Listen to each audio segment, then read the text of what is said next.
नमस्कार विद्यार्थी मित्रांनो, स्पर्धा क्रीडा अकॅडमीच्या ऑफिशियल यूट्यूब चॅनल आपले स्वागत आहे. बघा, आज आपण चापल्य चाचणी आणि इंटरव्ह्यूसाठी खूप महत्त्वाचं लेक्चर घेत आहे.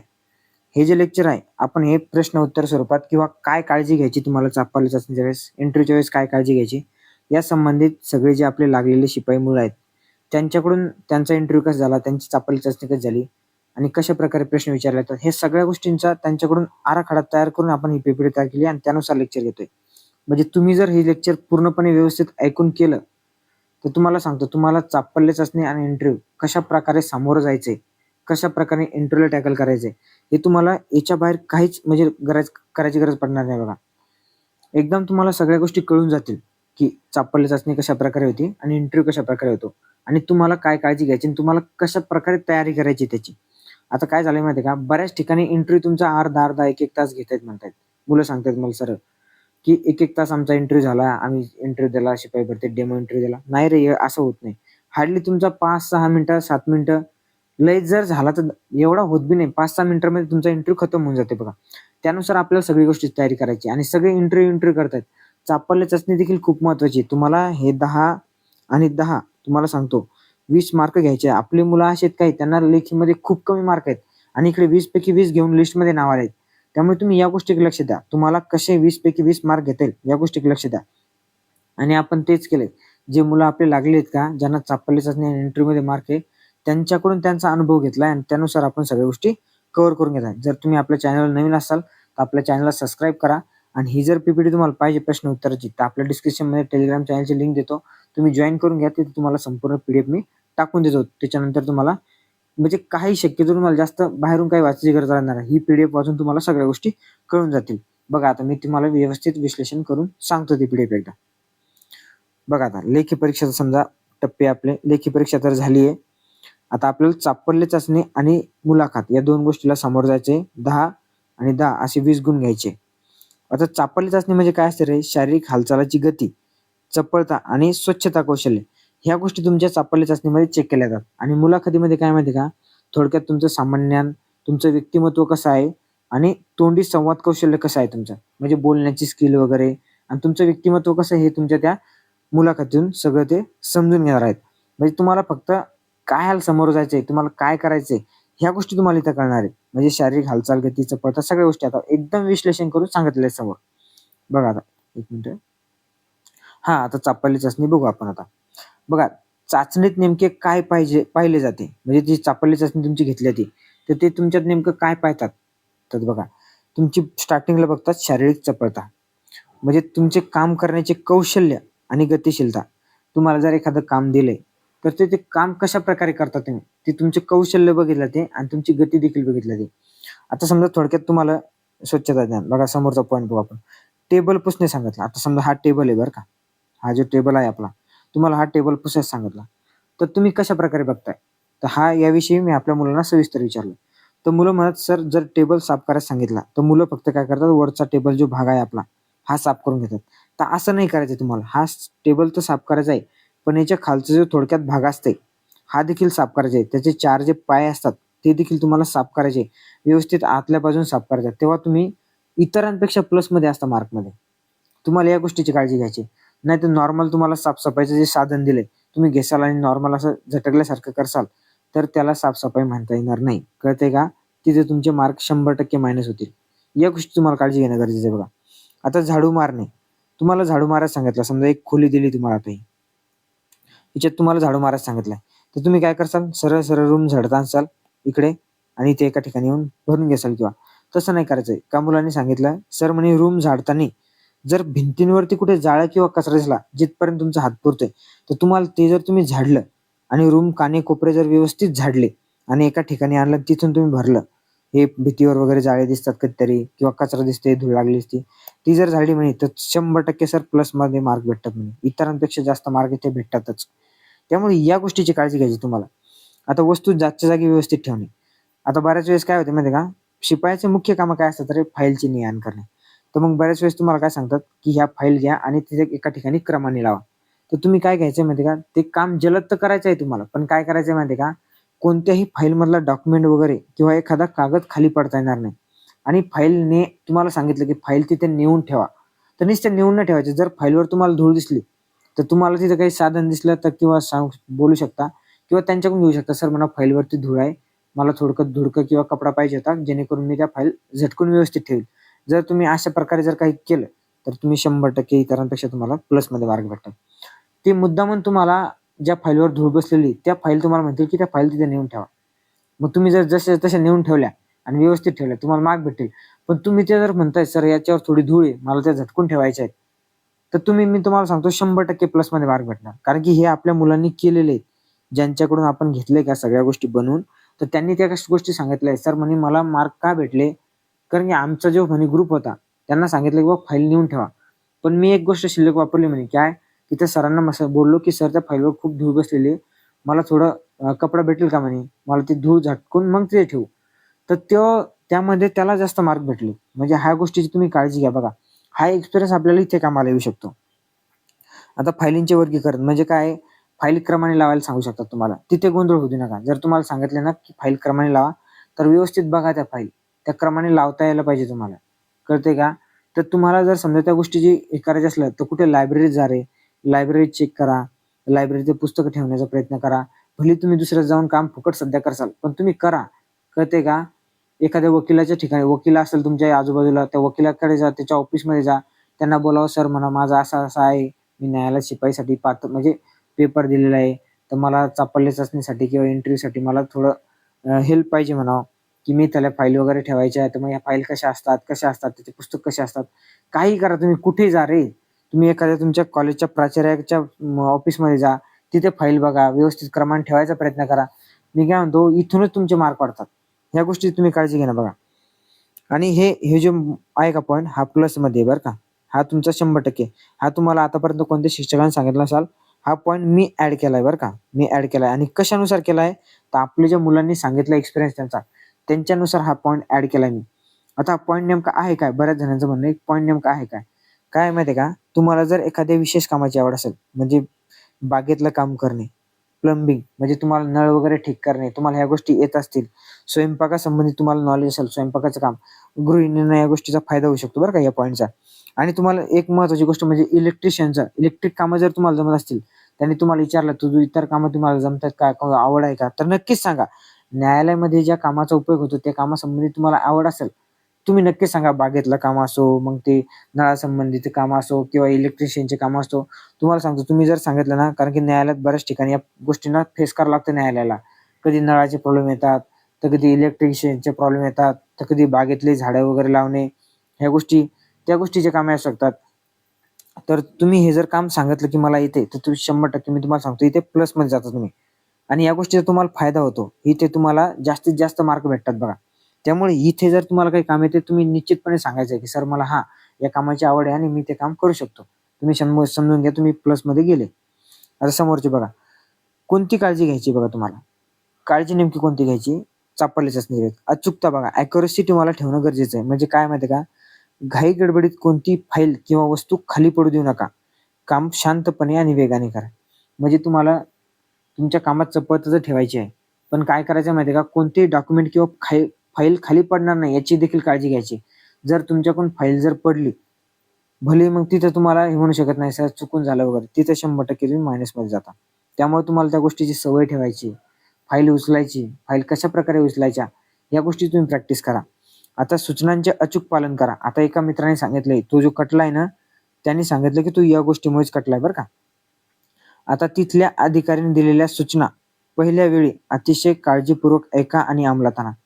आता काय होते माहिती का, तुम्हाला चापल्य चाचणीच्या वेळेस ते अधिकारी तुम्हाला काम सांगू शकतात. ते काम काय सांगतायत ते तुम्ही नीट ऐकून घ्या. तुमचं पहिलं कर्तव्य असणार ते काम तुम्ही नीट ऐकून घेणं. ते काय काम सांगतायत आणि नंतर ते काम करणे. आणि तुम्हाला ते काम सांगितलं, नीट ऐकलं आणि तुम्ही काम करताय. त्याच्यानंतरचा एक मुद्दा सांगतो मी तुम्हाला. तुम्हाला एक खोली साफ करायला सांगितली. तुम्ही ठीक आहे खोली साफ करताय. खोली साफ करताना तिकडे तर मन लावा तुमचं, पण तुमचे कान देखील सावध ठेवा. खोली साफ करता जर तुम्हाला काही अधिकारी बोलतायत ते तुम्हाला स्पष्ट ऐकायला यायला पाहिजे. नाही तुम्ही खोली साफ करताय आणि ते काय बोलले आणि तुम्हाला ऐकायला नाही आलं. तुम्ही म्हणता, "काय बोलले सर?" काय बोलले सर म्हटले की झाले मायनस तुम्ही. कळतंय का? तुम्ही कोणती गोष्ट परत विचारायची गरज पडली नाही पाहिजे तुम्हाला. एकदाच ऐकून घ्यायचं आणि स्पष्टपणे ऐकून घ्यायचं आणि व्यवस्थित ऐकून घ्यायचं आणि ते परफेक्टपणे काम करायचं. कळतंय का? 100% तुम्ही प्लसमध्ये गेले समजून घ्यायचे. आणि त्याच्यानंतरचा पॉईंट बघा आता, उत्साह आणि शिस्त. काम करताना आळस दाखवू नका, अत्यंत उत्साहाने आणि आत्मविश्वासाने पूर्ण करून दाखवा. काय माहिती का, तुम्हाला एक काम सांगितले, ते अधिकारी तुमच्या आजूबाजूला असतात, चेहरा एकदम प्रसन्न ठेवा, हसत खेळत काम करा. कळते का, त्यांना वाटलं पाहिजे तुम्हाला त्या कामाचा अजिबात कंटाळा येत नाही. ह्या गोष्टीची काळजी घ्या तुम्ही, कारण की इथे तुम्ही 100% तुम्हाला इतरांपेक्षा मार्क जास्त येणार. आणि ह्या गोष्टी केल्यामुळेच मुलं तिथे लागलेले आहेत, म्हणून त्या मुलांनी आपल्याला ह्या सगळ्या गोष्टी सांगितलेल्या आहेत. तसं आपण त्यांना एक दिवस बोलवणार आहे, की त्यांचे आपण लाईव्ह लेक्चर घेणार आहे बघा. म्हणजे तुमचे काही प्रश्न असतील तर तुम्ही या कमेंट बॉक्समध्ये देखील टाकू शकता. काही असले तर तुम्ही त्यांना लाईव्ह प्रश्न विचारू शकता. यासाठी आपण फक्त एकदा कट ऑफची वाट बघतो, आपण एकदा फायनल रिझल्ट लागला तर मग तुमच्या सगळ्या गोष्टी त्यांना आणू आपण. तुम्ही त्यांना लाईव्ह प्रश्न विचारू शकता आणि तुमचे इंटरव्ह्यू देखील कसे घ्यायचे, काय घ्यायचे ते देखील आपण अरेंज करणार आहे, त्या गोष्टी देखील. पण सध्या तुम्ही या पीडीएफमधून तुम्हाला बरेच काही प्रश्न क्लिअर होणार आहेत तुमचे. आता समोर बघा, चापल्य चाचणीसाठी विशेष टिप्स. आता या टिप्स कोणी दिल्या, त्या लागलेल्या मुलांनी दिल्या आपल्या. तर त्यांनी काय सांगितलंय बघा, त्यांनी म्हणलंय वेळेचं नियोजन करायचं. कसं माहितीये का, त्यांचं म्हणणं घरी तुम्ही स्टॉप वॉच लावा आणि काही तुमचे पुस्तकं वगैरे खाली ठेवा, इकडून तिकडे नेऊन ठेवा वगैरे. स्टॉप वॉच लावून वेळेत फायली रचणे किंवा साफसफाई करण्याचा सराव करा. हे तुम्हाला त्यांनी टिप्स सांगितले, करून बघा. बरेच जण करतायत देखील आपले मुलं. त्यांनी भरपूर, आता 2 महिने झाले पेपर होऊन ते तेच करू राहिलेत. कंटाळलेत अक्षरशः मुलं या गोष्टीला पण तरी बी करून बघायचं. कारण की तिथे चूक व्हायला नको. एक चूक आपल्याला, मी तुम्हाला सांगतो, एक चूक आपल्याला मायनसमध्ये घेऊन जाऊ शकते. कळते का, जिथं तुम्हाला 10 मार्क भेटायचे, कारण तुम्ही एक चूक केली, तुम्ही ते डायरेक्ट 5 पर्यंत येणार. 100% तुम्हाला सांगतो 5 पर्यंत येणार. त्या गोष्टी काळजी घ्या. आणि हा पॉईंट तर खूप महत्वाचा आहे बरं का. हा पॉईंट खूप महत्वाचा आहे. योग्य पोशाख घालणं गरजेचं आहे. म्हणजे काय माहिती का, चाचणीच्या दिवशी अत्यंत सुटसुटीत आणि आरामदायक फॉर्मल कपडे घाला, जेणेकरून हालचालीसाठी सुलभ होतील. तुम्हाला कशाही प्रकारचं काम सांगू शकतात. झाडाचं काम म्हणलं तुम्हाला वाकून झाडावं लागेल.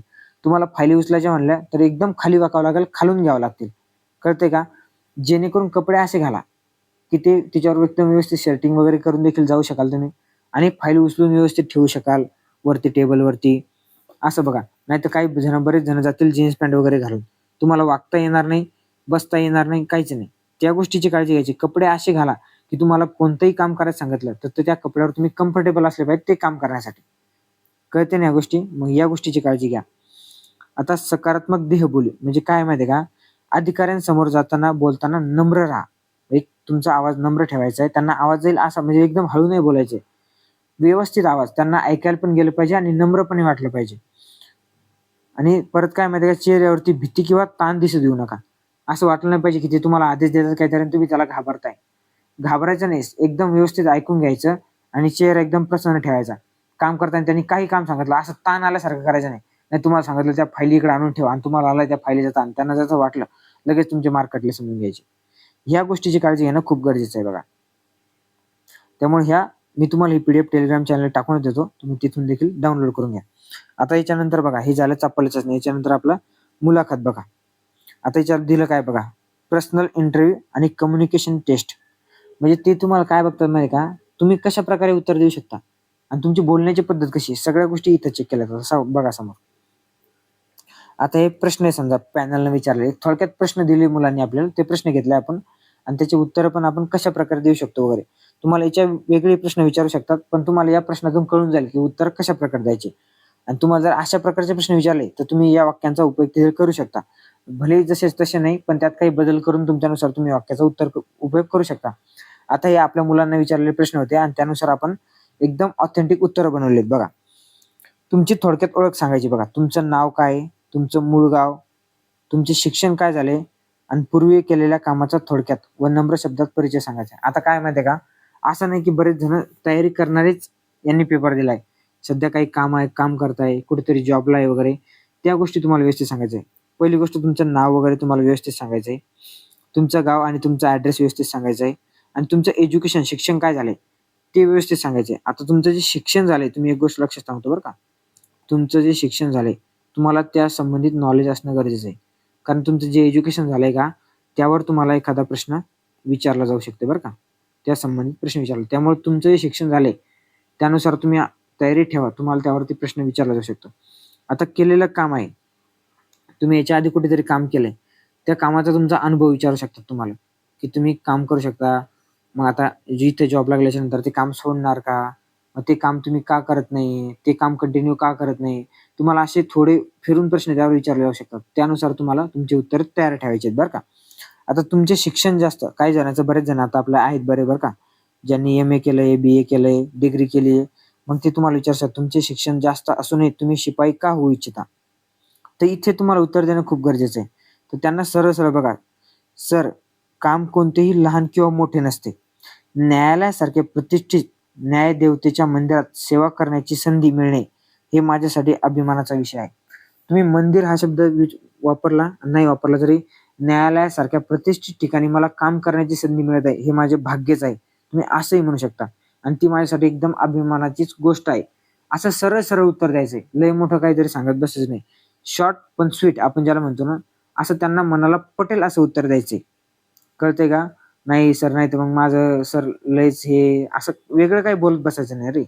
तुम्ही काहीतरी जास्त भावनिक होऊन वेगळं काही बोलायला जासाल आणि तुमचा इंटरव्ह्यू तिथे कटल्यासारखं होईल. नाहीतर काय लगे इमोशनल, "सर लयच परिस्थिती खराब आहे सध्या, खायचेच वांदे" वगैरे. तुमची परिस्थिती नाही सांगायची तिथं. कळतंय का? भलेही आपली परिस्थिती खराब आहे, आपल्याला माहिती आहे. आता प्रत्येकाची सध्या परिस्थिती खराब आहे. आपण त्या परीक्षेचा फॉर्म भरला म्हणल्यावर आपण एक सामान्य कुटुंबातूनच येतो बरं का. फक्त आपले घराणे ते सांगत बसू नका. म्हणजे कसं माहिती आहे का? नाहीतर मग त्यांना माहिती आहे, हे याच्या घराणे सांगायला लागले म्हणल्यावर ह्यो आपल्याला पूर्ण आयुष्य असंच करेल. तिथं तुम्ही कटून जासाल. भलेही काही मुलांना याचा राग येऊ शकतो या गोष्टीचा.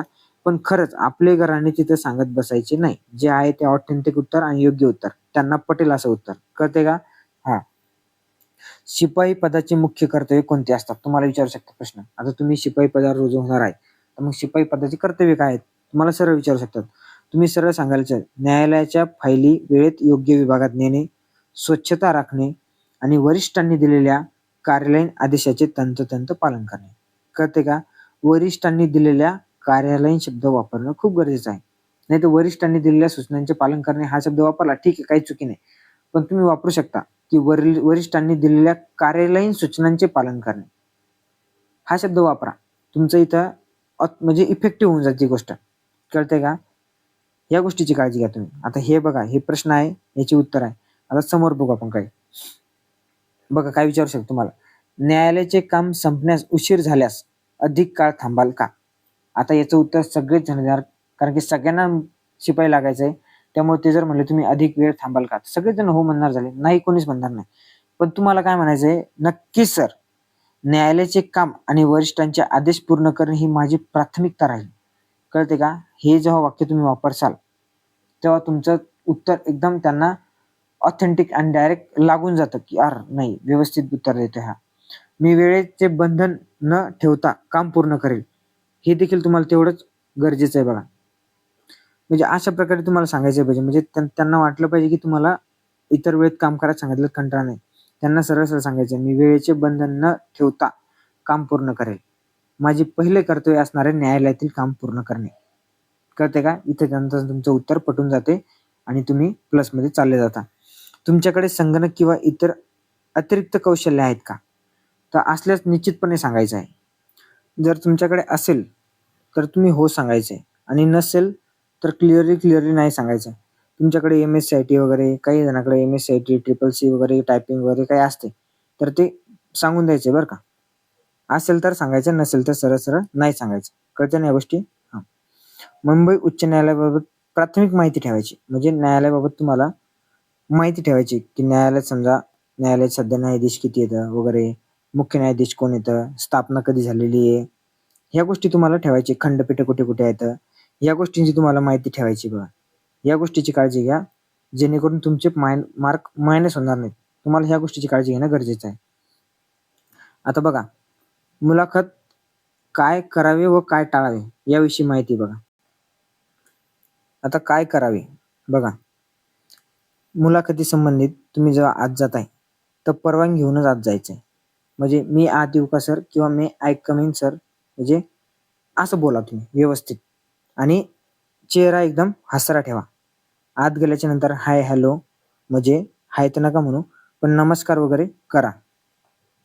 नाहीतर जाऊन तुम्ही हाय करसाल रे. एवढे पण मॉडर्न नाहीत बरं का आपले न्यायाधीश सध्या. जाऊन तुम्ही हाय कराल. कळतंय ना? नमस्कार वगैरे, हॅलो वगैरे म्हणू शकता तुम्ही. आणि एखाद्या गोष्टीचं उत्तर माहिती नसल्यास नम्रपणे नाही सांगा. कळतंय का? कळतंय ना?